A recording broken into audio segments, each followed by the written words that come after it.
Charlie Rowley's here with me. Charlie, good to see you. Thanks very much indeed for joining us. A bit sombre this morning, obviously, with the news on the front pages.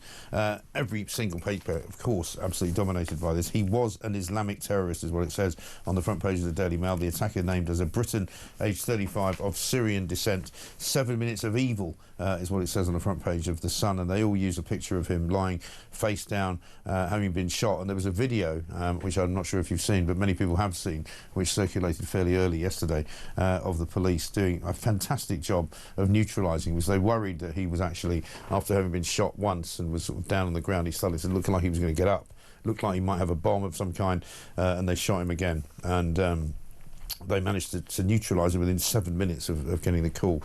So they deserve an awful lot of praise. But you have to say, how many more of these people are there out there? You know, because I wonder whether there's thousands of them. Well, you're absolutely right. You know, again, the UK, the nation, has woken up to what has been yesterday a terrorist attack on a particular community who are celebrating their most holiest day of the year. And an Islamic extremist, fundamentalist, has targeted, calculatedly, decidedly, and horrifically, a group of people who were going about their everyday prayers, or not even their everyday prayers, it was more of a special occasion, and decided to attack and commit an act of terror, killing 2 people. And you're right, if it wasn't for the bravery of the police and the response, who put their lives on the line, and the speed they were to do it, and that is a credit to those officers on the ground, goes without saying. But Sir Stephen Watson, who is the Chief Constable of Greater Manchester Police, we are absolutely right to criticise the police when they get it wrong, and they do on an awful lot of occasions. But he, in particular, has taken a no-nonsense approach to all kinds of things like crime and antisocial behaviour. But you know, overseeing what no officer wants to have to respond to, I'm sure, yesterday, and dealing with it in such swift time is obviously praise to them. But it's a reminder of the threat that the UK is under. Absolutely right. And people will be asking questions this morning, and as the story kind of unfolds as to how this could have come about, it turns out that the sort of makeshift bomb and the suicide belt that he appeared to have wasn't really active, and so thankfully he wasn't able to set that off. But there's, as I say, an amazing piece of video in which you can see people just going, oh my God, like just literally watching it. I think we've got a little bit here, police confronting the Manchester Synagogue attacker. Have a look. Everybody else, get back! If you're not involved, move back! Get away! Somebody stay with casualties! Everybody else, he has a bomb! Go away! He's got a bomb on him! He's got a bomb! Mate, he's got a bomb! He's got a bomb on his jacket, mate! Quite extraordinary. I mean, because now we live in that age, don't we, where everything is kind of recorded. Somebody's got a phone, so you see an awful lot more than you would otherwise normally not see. But, you know, it would appear that this guy, who's called Jihad Al-Shamie, he's 35 years of age, a British citizen of Syrian descent. It appears he came to this country when he was a child, they think around about 2006. He was given British citizenship. We don't know much about his parents. We don't know who else has been arrested. 3 other people have been arrested. But again, similar to the story of the Manchester Arena bombings, where those 2 brothers, the Abedi brothers, grew up in Manchester, came from Libya as children. Their parents were sort of fleeing the Gaddafi regime. They were supposedly, you know, anti-Gaddafi. They came here and suddenly radicalised into blowing up, you know, dozens and dozens of young women, young girls. And you just have to think to yourself, you know, this happened under Tony Blair's watch, right? This was 2006. I mean, how many more people did we let into this country who have what can only be described as, you know, hateful views towards our country? Well, you're absolutely right. I mean, it's almost 20 years ago since this guy was given British citizenship. And over that period, you've got to ask yourself the question, what has gone wrong? What has happened? Why is it that someone who has come into this country, that has been given citizenship, albeit at a young age, but over that 20-year period, has grown up to hate in the UK, you know, the most tolerant, open, diverse, liberating, democratic nation that is an example to the rest of the world. It is beggars belief. And for too long, whether it's Islamist extremism within our communities, whether it's a grooming gangs of people who are criminals and rapists. For too long, the UK public, I feel, have been battered into not being able to speak out or not being able to say, hang about, that's not the way that we do things in the UK, or no, that isn't part of our culture, you need to integrate more.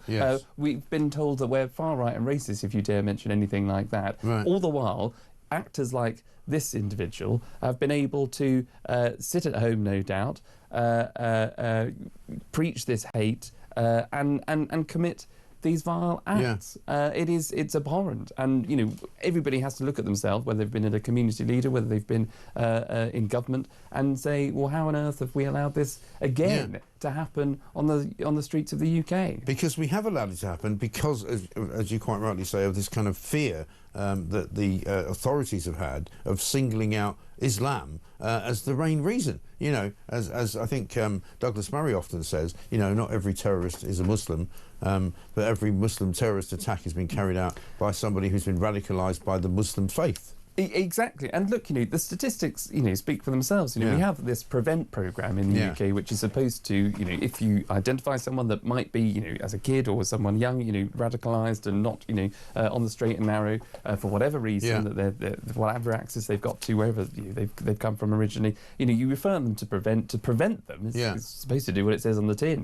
going on to commit these kinds of extremism. But the extremism that we face in this country is overwhelmingly from Islamist extremism, and yet at the same time we have a government that wants to prioritise the idea of Islamophobia, a definition of, because you've got to protect us. Well, hang because they need to be treated somehow differently from the rest of the people in the country. And we've also seen, I mean, as far as we know, this guy Jihad, I mean, you have to wonder about a guy whose first name is Jihad for a start, that he wasn't under some kind of surveillance anyway, and of course you'll get all the usual apologists going, oh yes, but it's got lots of different meanings. Oh really? Has it? Well, this guy was waging jihad against the West. Well, we know what meaning it was for him. We know what he thought it meant. But as far as we know, he was not under the auspices of Prevent. As far as we know, he wasn't being watched by them, and there was no necessarily clue about the fact that he was going to behave like that. But I tell you what, I mean, I was watching the BBC last night, and I thought to myself, I'm going to put out a tweet, and I said, you know, these crocodile tears being shed by the BBC about this terrible event, and they were all being, you know, terribly sombre and serious, and you know, very concerned about it. At one point, by the way, they actually in the BBC were suggesting it might have been a far-right terrorist attack earlier on, before we found out the identity of the guy. But you know, the BBC has been amongst the most vocal propagandists for the Hamas Free Palestine movement, and they have absolutely published Hamas statistics about what's been going on in Gaza. You know, they've created what I would suggest is a very hostile atmosphere in Britain against Jewish people, and the BBC are responsible for that. Well, it's the same BBC that enabled the broadcast of Bob Villan at Glastonbury to say death to the IDF. It's the same BBC that was that allowed a so-called documentary maker who had connections to Hamas to put on a documentary on the BBC. The same BBC who lionised their main foreign correspondent, Jeremy Bowen, who, if you remember, wrongly identified an attack on a hospital as a missile that was fired from Israel, when it turned out it was actually a Jihadi missile that had gone wrong inside of Gaza, and it didn't actually blow up the hospital anyway. And when it was pointed out to him that he got it wrong, he said, yeah, but it doesn't matter. Because, you know, the main story here is that Israel is killing people in Gaza. And you're kind of going, you know, what agenda have you got exactly here? So Israel has quite rightly criticised not only the BBC in the past, but this morning on the front page of the Telegraph, they've actually blamed Keir Starmer for this synagogue rampage. Israel has accused Keir Starmer of failing to curb a toxic wave of anti-Semitism in Britain after that Islamic terrorist attack on a Manchester synagogue. And basically the Israeli government, who have already kind of, you know, been very scathing about people like David Lammy, who called for the arrest of Benjamin Netanyahu, and of course the government, who have recognised Palestine, even though it's not really a state. The authorities in Britain, this is from a statement from the Israeli Foreign Affairs Minister Gideon Saar. He said, the truth must be told, blatant and rampant anti-Semitic and anti-Israel sentiment, as well as calls of support for terror, have recently become a widespread phenomenon in the streets of London, in cities across Britain and on its campuses. The authorities in Britain have failed to take this necessary action to curb this toxic wave of anti-Semitism anti-Semitism and have effectively allowed it to persist. We expect more than words from the Starmer government. We expect and demand a change of course, effective action and enforcement against the rampant anti-Semitic and anti-Israeli incitement in Britain. I mean, there you have it. A state, a sovereign state like Israel, a democracy in the Middle East, the only one, is actually blaming the British government for this atmosphere that has caused 2 people to have been killed by this attacker in Manchester, which is an extraordinary place to be, I think. Exactly, you know, and you know, it's a neighbour, it's an ally of ours, Israel. We share intelligence, you know, we and rightly so, because of the horrors that the UK and the Western world have faced. Not just from places like Iran, from the Hezbollahs, from the Houthis, obviously from Hamas, you know, who took British hostages. You know, so it is important, very much so, to stand with your allies. But the constant, you know, you could be forgiven, I suppose, when you see weekend after weekend, you know, protests on the streets of London around the country that are pro-Palestinian. You could be forgiven if the Mayor of London obviously allows from the river to the sea to be broadcast on Houses of Parliament. You could be forgiven into thinking that, you know, the debate is just one-sided. If you allowed the Prime Minister to get up in Number 10 and say that, hold on, if there's a riot going on in Southport because of the murder of 3 young girls, and you jump and you're against that, or you're far right, part of a far right bandwagon. But here, and you know, it's just terrible and divisive. Last night, you know, after the balance is totally wrong. Yeah, after this horrible murder, double murder. It turns out that there's a pro-Palestine protest going on in London, which is allowed to go ahead. Pro-Palestine protest in Manchester, which was allowed to go ahead. There was a couple of others as well.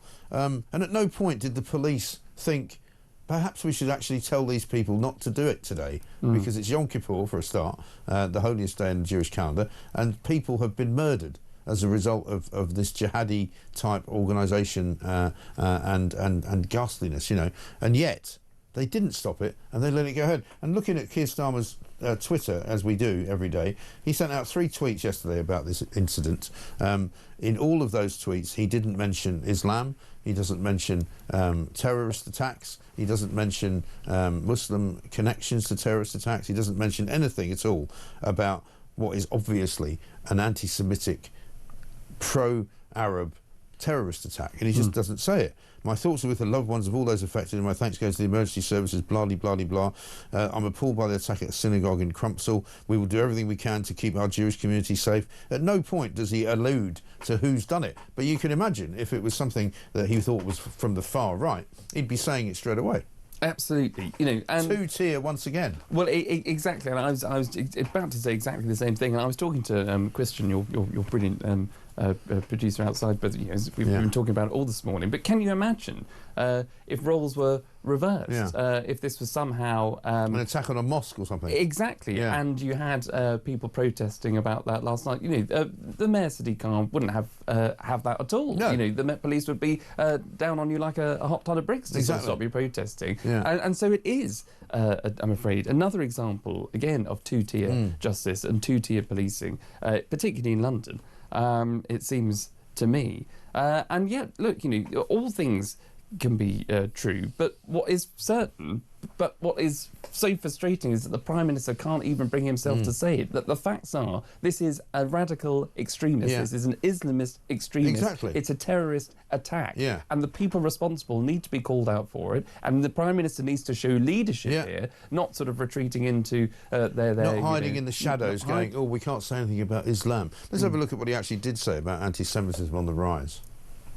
A vile individual committed a terrorist attack that attacked Jews because they are Jews, and attacked Britain because of our values. Britain is also a country where Jewish buildings, synagogues, even schools require round-the-clock protection, where dedicated specialist security is necessary because of the daily threat of anti-Semitic hatred. While this is not a new hate, this is something Jews have always lived with. We must be clear. It is a hatred that is rising once again, and Britain must defeat it once again. To every Jewish person in this country, I also want to say this. I know how much fear you will be holding inside of you. I really do. And so, on behalf of our country, I express my solidarity, but also my sadness that you still have to live with these fears. He says anti-Semitism's on the rise. I mean, who does he think is responsible for that? You know, why does he not say... he calls this guy a vile individual. He's not a vile individual. He's a jihadist terrorist who has been radicalised by the Muslim faith, by Islamic fundamentalists, probably inside a mosque somewhere in Manchester, who have been preaching hate to him since he was a child, and he's now turned out to be a mass murderer. He's killed people as a result of the fact that they're Jewish. Why can't he just say that? It's not difficult. No, exactly. And look, you know, we're only a few days away from what would be the 2-year anniversary of the awful attack of October the 7th. You know, this comes just after, a couple of days after, in Germany, they closed down, I think, their Oktoberfest festival because of a similar incident. Yeah. So this is widespread across Europe. But why is it Meanwhile, widespread? we're still letting them in on boats, right, by the way. We don't even know who came in yesterday. We're not sure if they're Islamic fundamentalist terrorists. They might well be. They might end up stabbing somebody to death. Exactly. And all Let's put them in a hotel. That's fine, isn't it? Totally. And all the while, you know, as you said before, you know, we've decided, as our foreign policy should be, to recognise Palestine at a time where Hamas controls Gaza, still has the hostages that they haven't released, that still, which they could do. Yeah. They could have released. But that is the heart of the horror of what Hamas stand for and what they do. They infiltrate themselves into all kinds of way of public life. They've captured terrorists. They've committed evil acts against people of Israel. Young people that were just attending a music festival. You know, young people attending a music festival 2 years ago. People today, last night, yesterday morning rather, trying to attend just the holiest day of their year. Cruelly, lives have been taken by a calculated and evil attack. Absolutely. In the breaking news this morning, the victims of that Heaton Park Synagogue attack have been named this morning by police. Adrian Dalby, 53, and Melvin Kravitz, 66, both from Crumpsall, Greater Manchester. I think one of those people was the security guard at the synagogue. Let's have a look at what Starmer says he's going to promise to British Jews. So I promise you that I will do everything in my power to guarantee you the security that you deserve, starting with a more visible police presence protecting your community. I promise you that over the coming days, you will see the other Britain, the Britain of compassion, of decency, of love. And I promise you that this Britain will come together to wrap our arms around your community and show you that Britain is a place where you and your family are safe, secure, and belong. Well, that's all very well, Keir Starmer, but it's a bit late, I'm afraid, because these jihadis have already amassed their views, have already decided that they hate Britain, and have already decided that they're going to march on Britain whenever they want and murder people whenever they want. And so despite the fact that he promises to safeguard the people from the Jewish faith, you know, how does he think it went when he recognised Palestine as a state, despite the fact that 40% of it is run by a terrorist group called Hamas? You know, that's given succour and permission, if you like, to these scumbags who think it's all right to go around killing Jews. Exactly. And, you know, totting up all of the examples that we talked about, as I say, whether it's the BBC broadcasting things that it shouldn't, whether it's allowing those protests to take place weekend after weekend on the streets of London and other cities across the UK. I mean, there's a chap called Lord Walney, I think, who used to be a Labour MP. He now sits as a crossbench peer, that said that this government has been complicit in the demonisation of Israel. And so when it comes from the very top, again, I'm speaking, you know, obviously in metaphorical terms, but, you know, when a government doesn't do something to wash out and wash away the hate, if it doesn't do anything to call things out for what they are, if it doesn't do things to stand up for people and recognise that actually there has been anti-Semitism on the rise, that actually the government hasn't taken the action it needs to, then you can be forgiven for sort of allowing this to rise. Do you remember, I think it was just a day or two after the October the 7th massacre in 2023, that there were pickup trucks driving around North London with Palestinian flags coming out of them, and people with sort of loud hailers shouting, "We're going to rape your daughters," in Jewish neighbourhoods, and nothing was ever done about that.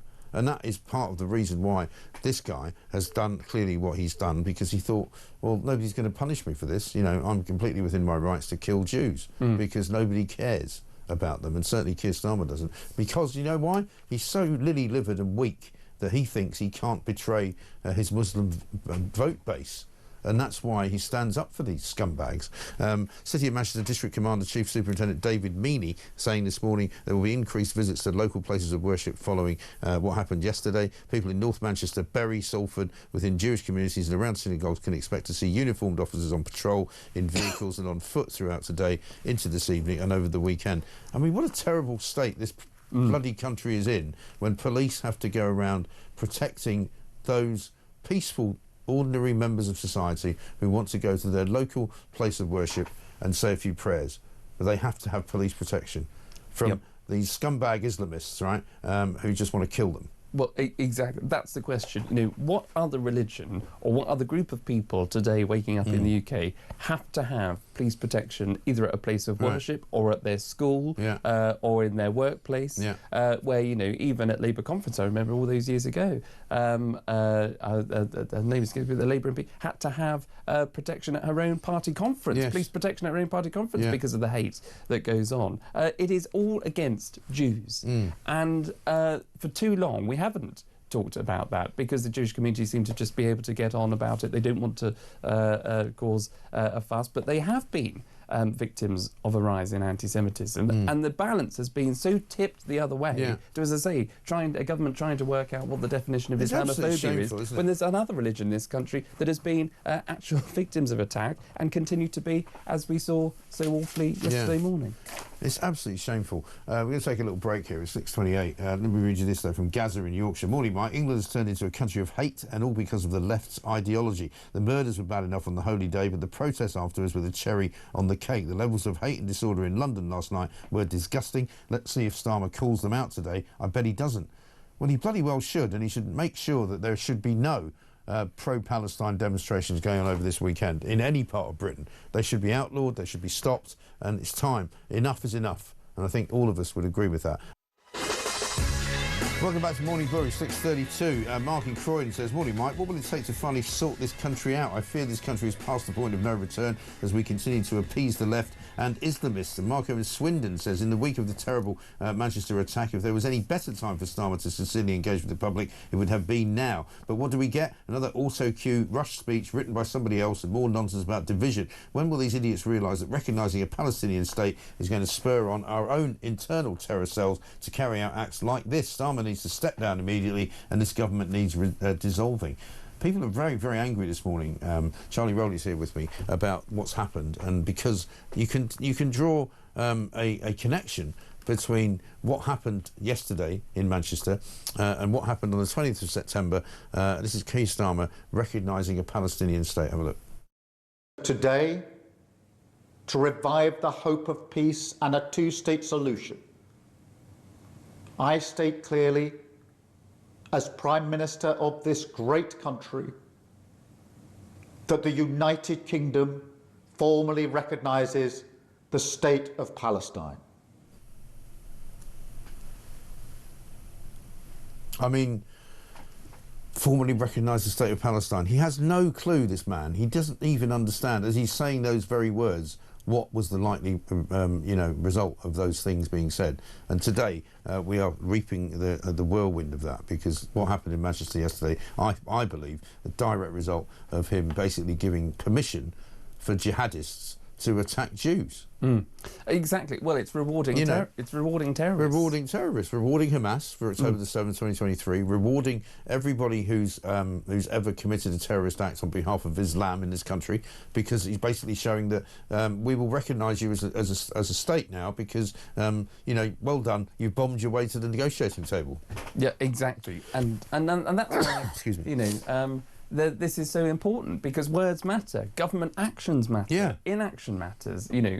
Not being clear about what it is that you stand for, what it is that you believe in, who is actually the victims in all of this. What is actually going on in our country. If the Prime Minister of the day can't understand that it is not far right to protest when you want to see communities be more cohesive and integrated. It is not far right or racist to talk about immigration, to have a conversation about people that come in to this country. And after coming back from Liverpool, where the Labour Party conference has just been in, where he spent an entire week using the word racist against Nigel Farage, against the idea that if you come into this country, if you work or stop working, if you're taking benefits rather than making a contribution, and you're on a work visa, or if you're not a citizen, then you shouldn't be here, or you should be asked to return back to your own country.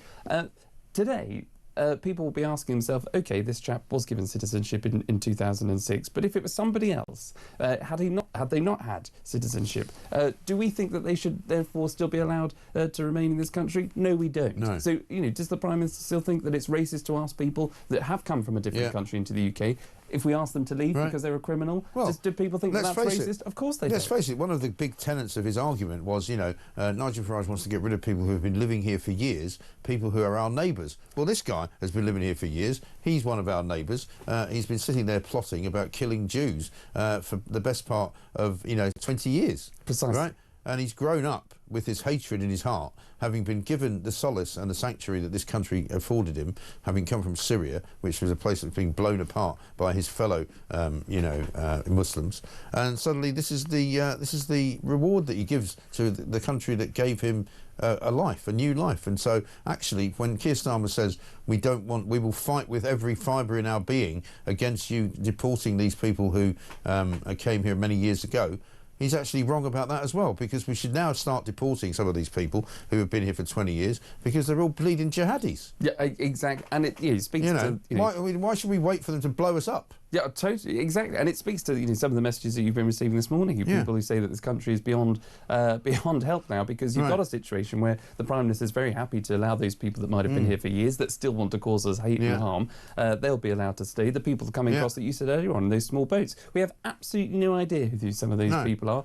Men, but we can be pretty men. Sure that some of them will be jihadists. Yeah, but for too long... Just by the rule of averages. Exactly. But for too long we've been told, the majority are either women or girls, which they're not. They're fleeing a war. That they're fleeing some sort of war, which they're not. Which they're not. They're able to come here, get into hotel accommodation, claim from the benefit system of the UK, all the while potentially plotting other acts against, committing crimes, a lot of them, that we can't deport because they've got a right to a family life apparently in the UK. No. Enough is enough. Yeah, exactly. And that's why people are so incensed. Kick them out. And exactly. And that's why people should be rightly fed up of inaction by governments, and that's why this... Let's not wait for them to, blow somebody up or stab somebody or drive a car at somebody or, create a suicide bomb or blow up an arena concert where young girls have gone to see Ariana Grande. It's disgusting. I'm so disgusted with what has happened to this country. And I'm going to play you some protests from London, from Liverpool, from Manchester, from Edinburgh as well last night. We've got underlay of it here. And these are all, look at the numbers of people there, the sheer numbers of people. And I've said this many times that, back in the 70s when I was a child and there was the Six-Day War, there was the Yom Kippur War, there were all kinds of, situations going on in the Middle East. We didn't have protests like this. And I will say, do you know why we didn't have protests like this? Because these scumbags were not living here. Right, and now they are living here, and I take absolutely no pleasure in saying this, and I will not be told not to say it, and I will not be told that somehow I'm being racist about it. But these scumbags from the Middle East, from Palestine, from places where they are supporting jihad, supporting anti-Jewish sentiment, are walking the streets of Britain, demonstrating as if they don't care what they say. They can shout from the river to the sea, they can shout death to the IDF, they can shout death to Jews, they can make all sorts of horrible, horrible promises to kill ordinary British citizens, and yet they get away with it, waving their bloody Palestinian flags. I don't want them here. I just don't want any more of this to go on. I think it's time to stop it right now. I think you're 100% correct, and people across the country listening to you will be very much in agreement with you. But just taking a little step back, looking at some of those scenes at train stations last night, regardless of, even just take away... Imagine if you're a Jewish person walking through that train station. Exactly. The fear that you must be feeling, but the idea that a terrorist attack has taken place on UK soil, and there is a celebration... And they're celebrating of an effect. That is, when people say... I want my country back, or I don't recognise the UK anymore. It's precisely because you have these either far left or far right or factionist groups that seem to be able to just get away, and it tends to be the left, I'm afraid. These people who are gathering at these stations, the people that were protesting last night, that were equally, it seems to me, as robust as sort of confronting the police as people potentially in Southport. But yet get away with it. Yeah. They haven't been called out. They haven't been called out for being far left. I don't see any police there, do you? No. I mean, I don't know where the police are, but they don't appear to be anywhere in sight. They don't appear to be policing what's being said as much as they would police it on Twitter.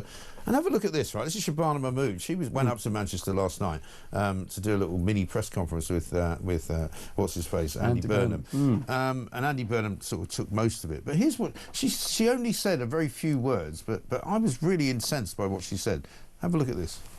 The government has stepped up security at synagogues across the whole of the country, and we will do whatever is required to keep our Jewish community safe. I know that there are many questions that are still to be answered, and rest assured they will be answered as quickly as possible. What I do want to say is to those who seek to divide us, they will fail. To those who seek to divide us, they will fail. That's the big message that she wants us to take away from what the Home Secretary of this very country has to offer, right? Well, how about the person who murdered 2 British citizens? You know, do you think that was a seeking to divide? You know, I'm sick to death of these bloody politicians who kind of make out that, you know, the biggest crime in the world is to have a go at the Muslim faith. The biggest crime in the world is to blame Islam for some scumbag stabbing 2 people to death, right? That's a much bigger crime than the actual stabbing to death of the people, right? I find it incredible that she would say something like that. I mean, she only said like 4 sentences. One of them was, you know, we will not take any notice of people who seek to divide us. Obviously aiming it at Farage, obviously aiming it at people like me, probably, and at shows like this. You know, I'm sick to death of this. Shabana Mahmood, you should be ashamed of yourself. Absolutely, and you know, she went further. By the way, she's a woman who's previously been involved in boycotts of Sainsbury's because they were selling Israeli goods. She's also been spotted in Greece, I think it was, some years ago, welcoming illegal migrants coming into Europe, saying, you know, you're all welcome here, come to Britain, it's going to be great for you. You know, this woman is not fit to be Home Secretary. They keep telling me that she's, you know, this amazingly tough woman. She's not tough, and in fact, if anything, she's clearly biased against Jewish people. Well, again, just coming back from Liverpool, where the Labour Party conference would have been, you know, she went even further than the Prime Minister. I thought just when it couldn't get any lower, she described, I think, Nigel Farage as worse than being racist. And you think to yourself, how on earth did she get away with that? Well, and you know, and then when you have the Deputy Prime Minister even going one step further and trying to say that, you know, Nigel was part of the hit, people can see through that, and they know, and they're all complicit, by the way, in the deaths of these 2 men. Who have died, Melvin Kravitz and Adrian Dalby. And if I was a member of their family, I would be suing this government right now for causing it. Well, they've allowed, clearly, through all the events that have taken place, this hate to be almost justified in a sense. You know, this perpetrator has obviously thought today, or yesterday morning, that it's okay. Somehow, because whether Palestinian has been recognised as a state and because he might be a supporter of Hamas or whatever. We don't know the ins and outs. Well, he's been given permission. I'll tell you what he's been given permission for. He's been given permission to hate Jewish people because he's been told that the Israeli state is fascist, that the Israeli state is overbearing and is cruel and is divisive and is a warmongering state. And that's why he's been given permission in his head to go around killing people who are Jewish. And all because we failed to stop that as the government, as society, because we've been told for too long maybe that we can't talk about these things, that we would be racist and branded far right if we do challenge someone that might be from, you know, a different country or a different culture or an Islamic, you know, extremist background called, you know, Jihad. What's your name? Jihad. No, sorry, I'm asking you what your name is. Yeah, it's Jihad. No, I want your name. No, it's Jihad. I mean, you know, it's ridiculous, isn't it? It is. Absolutely shocking. Obviously, this is not a time for mirth of any kind. We can't feel anything but pain this morning because of what happened up in Manchester yesterday, because it's absolutely awful. But, you know, this government has got a lot to answer for, ladies and gentlemen. And I talk about Shabana Mahmood, I talk about Keir Starmer, I talk about David Lammy, I talk about Angela Rayner, I talk about Andy Burnham. Every single one of the people on the left of this government and on the left of this country have got blood on their hands this morning. It's as simple as that. I'm Mike Graham.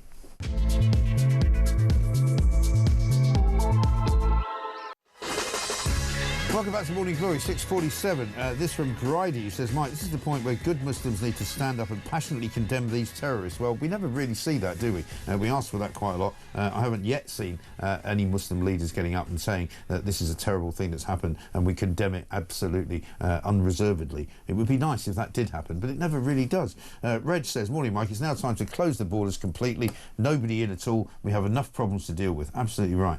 You know, this guy, of course, unlike many of these small boat migrants who come here in the past 4 or 5 years, came here as a youngster with his parents. We don't know much about his parents. We don't know anything about his parents other than the fact that they came here from Syria and that he was granted citizenship in 2006. You know, so we're talking 19 years ago, when he would have been about 14 or 15, something like that, or possibly even 16. And since then, he's obviously been radicalised to the point where he thought it was a great idea to go and kill some Jews. And thank God he wasn't able to get into the synagogue because the synagogue was locked. But he tried to break through the glass with his knife.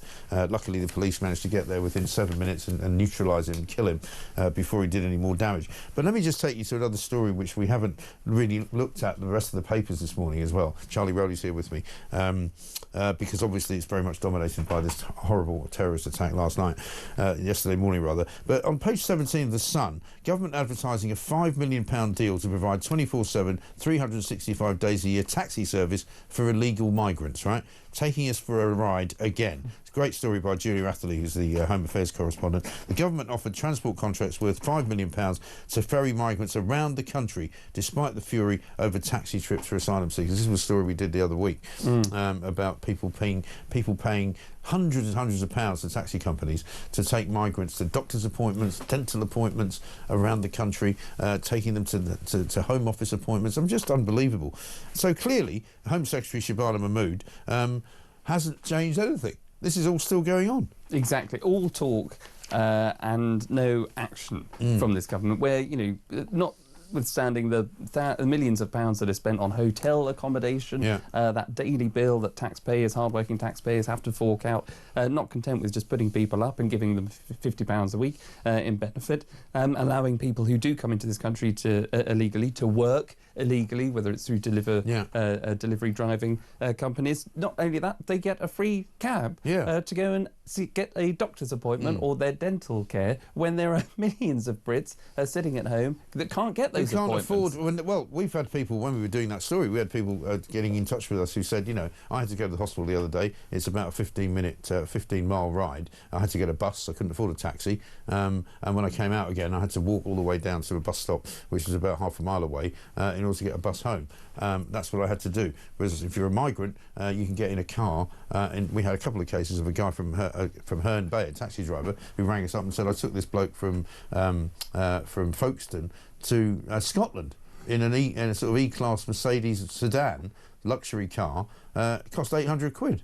Good Lord. And you're kind of going, what's going on in this country? You know, who is giving permission for these people to be treated as like first-class citizens while the rest of us get treated like third-class citizens? Well, exactly. It's just not right. Fairness is the only word that seems to be, you know, missing, and justice. You know, how is it fair that you still have veterans in this country, people that have served, that have put on uniform, people that have committed acts of bravery, like the two people that intervened, the bravery of the police that intervened yesterday morning. You know.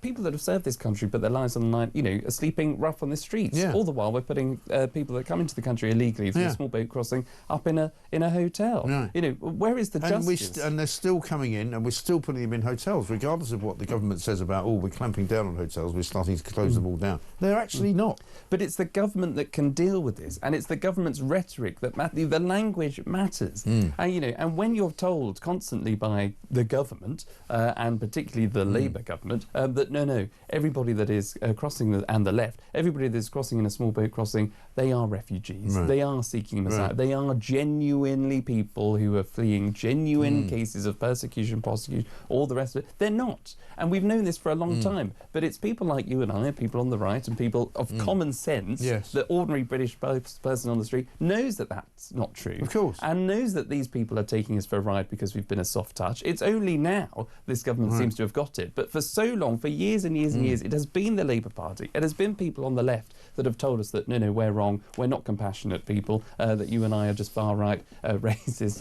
That is totally bonkers. And that's why people like Reform, people like Nigel Farage are so far ahead in the polls, because actually people have woken up to the fact that, hold on, this country has lost its sense of justice and fairness. Actually, how is it that people come into this country illegally and get all of these priorities and benefits over and above people that are up at this hour, and probably people have been working for a couple of hours already? Yeah. You know, these are the hard-working taxpayers funding all of this. Exactly right. It looks like this guy, Jihad Al-Shamie, by the way, he's 35 now, is living in a council house in Manchester as well. So he's got a council house. He's already been given British citizenship. He's already been welcomed into the bosom of our family as a British person. And he rewards us by killing people. Absolutely disgusting. Let's get a voice note from Liam. Morning, Mike. Liam from Kent.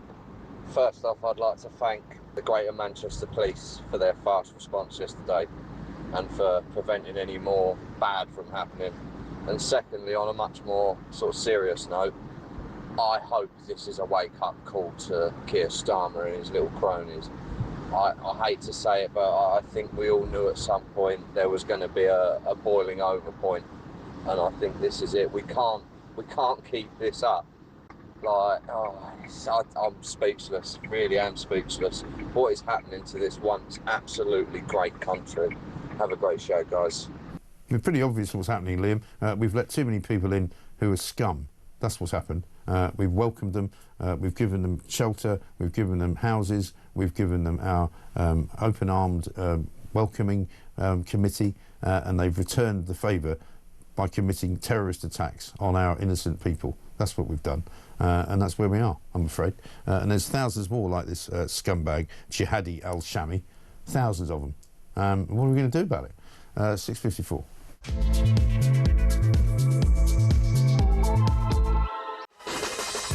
Welcome back to Morning Glory. Coming up to very nearly 7 o'clock. Charlie Rowley's been here with me for the first hour. We've been looking at everything that happened since yesterday's terrorist attack in the morning around about 9:37 in the morning was when this scumbag first made his way to the synagogue in Heaton in North Manchester. Jihad Al-Shamie, a 35-year-old man who drove his car at some people, rammed into some people, then got out of the car with a knife, armed with a knife, tried to break into the synagogue, stabbed 2 people on the way in, wasn't able, thankfully, to get past the front door, and so couldn't actually kill more people. But the 2 victims named this morning is Adrian Dalby, 53, and Melvin Kravitz, 66, both from Cropsall, Greater Manchester. Good morning, Mike. All through my life, I've had wonderful Jewish friends. I don't understand the hatred against these people. I really don't. I definitely do not recognise the country I grew up in. Keep up the great work. And that's Sue from Essex. Charlie, it's a horrible morning. It's a terrible story. I just don't know really where we go from here, because there's going to be, as I said, thousands of people like this guy, Jihadi, in this country, wanting to do us harm. Exactly, and that is the terrifying thing. And today, you know, the whole Jewish community will be waking up this morning living in fear in the UK, on UK soil. That shouldn't happen. That's an awful place to be in, and you know, the government needs to step up its game to make sure that everybody feels safe. Yeah, absolutely right. Charlie, good to see you. Thank you very much indeed. We've got lots more to do. Coming up, we're going to go live to Manchester to get the latest from up there. You'd think we might be getting a government spokesperson on this morning. We'll see whether they manage to come up with anybody. This is Talk.